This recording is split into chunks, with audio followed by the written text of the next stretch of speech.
I stood in the conference room with the city glittering beyond the glass, my pulse racing as Noah's hand brushed mine while he passed the quarterly report. The contact was brief, accidental to anyone watching, but a spark shot up my arm that made my chest feel tight. My phone lit up on the table with a calendar alert labeled dinner with Evan reschedule. I swallowed hard. Noah glanced at me, jaw set, eyes warm and dangerous. I felt the line we were about to cross press against my skin like a warning and an invitation, and I knew I was going to ignore the warning. I work in a steel glass tower on Madison Avenue that feels like a ship carving through traffic instead of water. 10 years in corporate branding turned me into someone who tracks schedules like stock prices and lives inside color palettes. I love the order most days. I love the way strategy can make chaos look like architecture.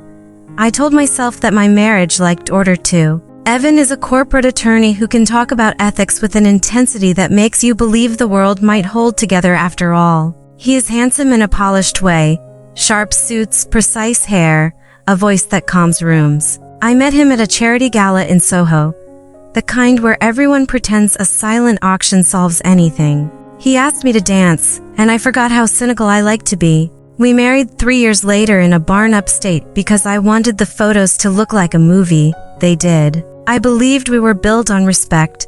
I still do, but respect does not hold you when your body turns into something you cannot reason with. Noah came into my life as a direct report, a senior strategist with a talent for seeing through brand noise to the part you can touch. He was 31, new to New York after a career in Chicago that he talked about like a love that went ugly. He had the kind of athletic build you notice even when you try not to. All clean lines and quiet strength, like a runner who never posts his times. His hair fell forward when he concentrated. His smile was rare and bright, like he had saved it for when sincerity mattered. The first time I interviewed him, I felt steady. I asked all the smart questions. He answered with clarity and curiosity, and I liked him. That was all. The second month, something shifted. It was a late meeting when the office had thinned out, and the city turned soft at the edges. We stood at the whiteboard while he drew an arc to explain a campaign that could rescue a failing account. His forearm brushed mine, and heat climbed up my skin in a way that made me swallow before I could speak. He noticed, eyes flicking to mine and away, a restraint that felt respectful and complicit. I told myself it was nothing, a body misfiring, a moment without consequence. Months later, Evan started living in the office. He didn't call it that, but I did. He loved his cases and the way the law gives you rules to fight inside. He called late. He texted earlier. He promised later. I understood. I said the right things and meant them. Then Friday nights came alone, and Saturday mornings came with errands. And my chest felt like someone had scooped out a piece I needed to breathe calmly. I slept on my side of the bed, neat as a diagram. I looked perfect and felt unfinished. Noah became my week's architecture. He was steady under pressure, funny in meetings without humiliating anyone, careful with ambition and direct with feedback. He made me feel like the room was built for our conversation. Once, after a presentation that saved a client relationship, we stood in the hallway with the hum of the office vibrating like nerves in the building's ribs. "I like the way you think," he said, smiling like the words were a gift he wanted me to unwrap. I felt my heart kick against my ribs. I had to take a breath before I replied. "I like the way you make me better," I said, and the truth startled me as it left my mouth. This is the part where I admit the obvious. I saw the danger. I saw it in the way I started waiting for Noah's footsteps, in the way my eyes found him in any room, in the way my body heated when he stood too close. I saw it and I didn't walk away. On a Tuesday in early fall, the rain came down in sheets that made the city look newly created. Evan texted at 6. Deposition prep ran long. Eat without me. I pressed my lips together to keep from screaming into a quiet apartment. I took a long shower to soften the edges of my day. When I stepped out, my phone lit up. A message from Noah asking if I had a minute to review a deck he wanted to send to a difficult client. I told myself it was work. I told myself the right lie. We met in a small conference room with a flicker in one corner of the fluorescent light that made everything look like a stage. He stood by the screen, shoulders set, jaw tight from focus. I sat at the end of the table because distance felt like a virtue I could perform. We spoke in crisp, careful sentences, and I felt the air change, thickening as desire rose like a storm you can smell before you see it. When the review ended, he hesitated. "Can I ask you a personal question?" he said. I nodded, controlled but curious. "Are you okay?" I thought about being okay, like a document I could present. Then I thought about the 3 times last week I waited for Evan and finished a bottle of wine alone. I felt heat climb into my face. I had to swallow before speaking. "No," I said, voice low. He didn't push, he didn't retreat. He stepped closer and rested his hand on the back of the chair beside me, giving me room to refuse him. I didn't. He reached up and brushed a damp curl behind my ear, his touch gentle, reverent. My skin sparked under his fingers.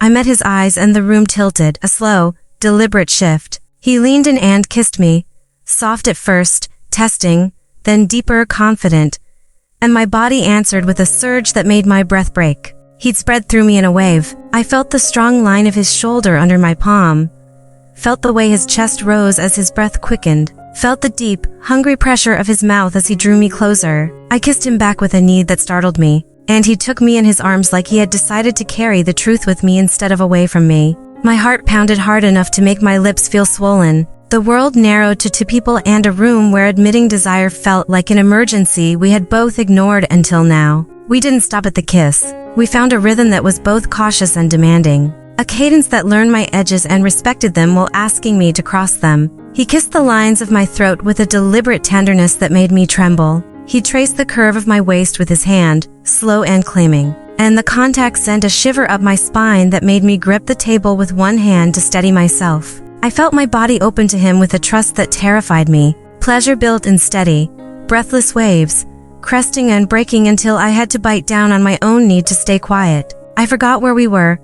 I remembered only him, his mouth, his hands, the soft sound he made when my fingers tightened in his hair. When the intensity ebbed, we stood pressed together, breathing hard, foreheads touching, the fluorescent light blinking above us like a warning we refused to obey. We were not careful after that. We tried.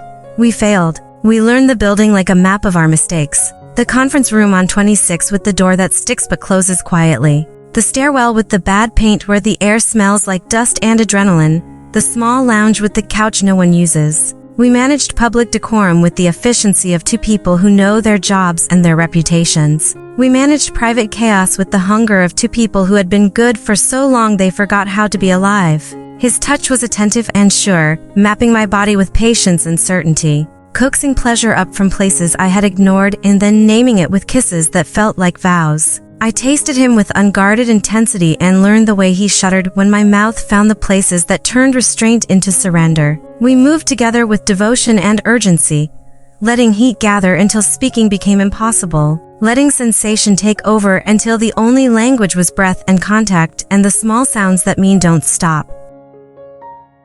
I am not careless about ethics. I live inside them. I sign off on them.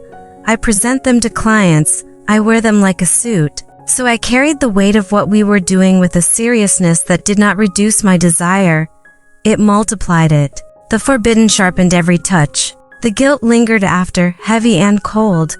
But it did not negate the honesty of what my body was telling me. I felt seen. I felt claimed. I felt awake. My marriage did not fail because of one man or 1 week. It failed slowly, like a bridge that holds until a crucial beam loosens and you can no longer pretend the tremor is harmless. Evan loved me without noticing me. That is not cruelty.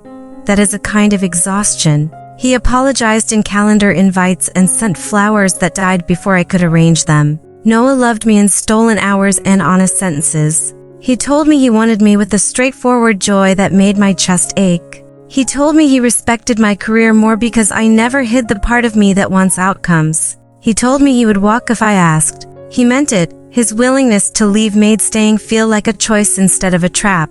I could blame my body. I could blame the city. I could blame the industry that chews up time like a machine. None of that would be true enough. The truth is simple.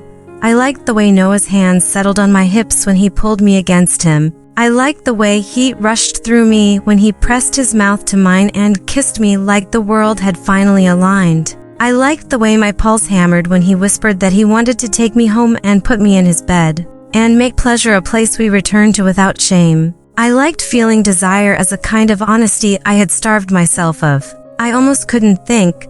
I had to swallow hard before I could speak. I still chose. The hardest night arrived with a text from Evan. Partners dinner Thursday. You'll be beautiful. I stared at it, chest tight, knowing I had already betrayed the compliment and the man. I told Noah we needed to slow down. He nodded, steady and calm, then asked me to let him hold me until the urge to run eased. I said yes because I wanted to understand the difference between halting and healing. He took me into his arms and everything inside me surged again, the familiar wave of heat and need rising until thoughts scattered.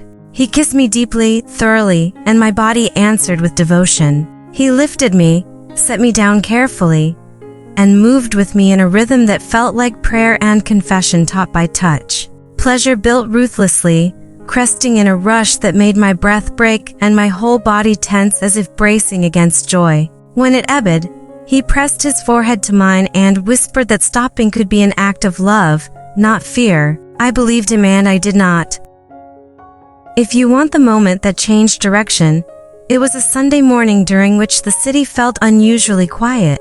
Evan came home early and set his briefcase by the door with a heaviness that made me look up. He told me he had turned down a partnership track because the hours would finish what he had started. He wanted to repair us. His voice shook. I felt tenderness and an old loyalty rise up like a tide. Then my throat tightened, a reflex I had come to recognize as my body warning me about a life forming. I had to swallow before I could speak. I told him there was someone else. He stood still, as if motion might shatter him. He did not shout. He asked questions that sounded like a person trying to find the path back to the car after getting lost in the woods. I answered with care and regret. I didn't speak Noah's name. I didn't diminish our marriage. I told the truth as gently as I could, and the gentleness did not save us. The days after felt like walking through a building after a fire. You recognize the shape and none of the comfort. Evan moved to a rental on West End Avenue with the river gleaming like a consolation he didn't accept. We spoke to a counselor once. We didn't continue. We drafted terms with trust like a currency we tried to spend respectfully. We did not become enemies. The lack of rage felt like a different kind of knife. Noah didn't rush into the space grief created. He waited. He texted at normal hours. He sent articles that had nothing to do with us and everything to do with the work we were still committed to. He knocked on my door with food when he knew I wouldn't cook. He stood in my kitchen and asked me to breathe. He asked permission to touch me the first time we were alone after I told the truth to Evan. I said yes, and the word felt like both a surrender and a decision I had earned. We made love in my apartment that night with a care that turned intensity into something tender and formidable. He moved slowly at first, learning the contours of a grief that had not left my body yet. Then deeper, more certain, gathering pleasure until it became a language that soothed and claimed. I felt my muscles tense and release, felt heat roll through me in waves, felt the tightness in my chest change into something like relief. I kissed him with a devotion that made my throat ache. I let him see everything, want and remorse and hope, and he did not look away. When the crescendo came, it felt like a held breath finally released. I shook, I gripped, I let out a sound I had been strangling for weeks. He held me until my breathing steadied and the room felt like home again. The office did not implode. People are more self-absorbed than our fears allow us to remember. I managed boundaries with a clarity that felt like armor. No favoritism, no blurred lines in meetings, transparent project distributions, documented feedback. I moved Noah under a different manager after a quarter, which hurt both of us professionally and personally, and then saved us both. We learned to walk past each other in hallways without putting our hands on each other, and then learned to put our hands on each other only where it belonged, at home, in private, with intention. Months later, winter pulled back like a curtain and New York looked awake again. Evan sent a message that he was okay, the kind of okay that means functional, not joyful. I wished him more than okay. I did not expect forgiveness and I did not demand it from myself. I carried the bruise and the beauty together.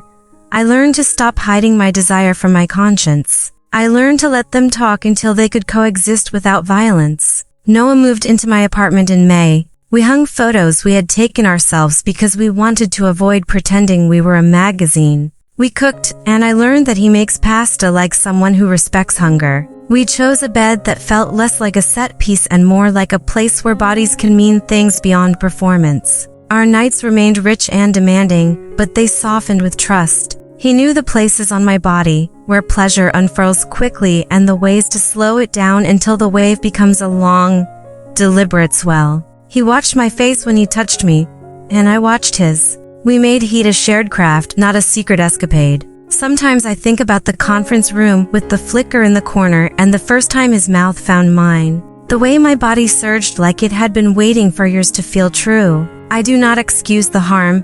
I do not romanticize betrayal. I understand why the forbidden burns. I also understand that honesty arrived in my life wearing desire like a messenger, and I listened. If you asked me whether I regret it, I would say I regret the pain. I regret the way Evan's voice sounded when the truth landed. I regret the nights I lied to myself with efficiency and grace. But I don't regret learning that my body has a language, and that language can carry integrity if I'm brave enough to stop hiding it from the rest of my life. I don't regret choosing a love that meets me in the place where ambition and tenderness hold hands without apologizing.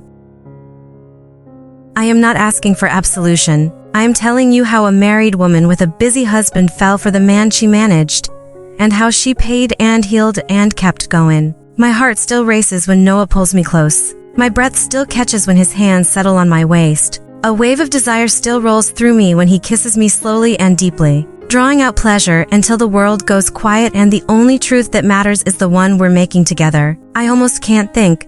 I have to swallow before I whisper his name. I am awake, I am responsible, I am in love.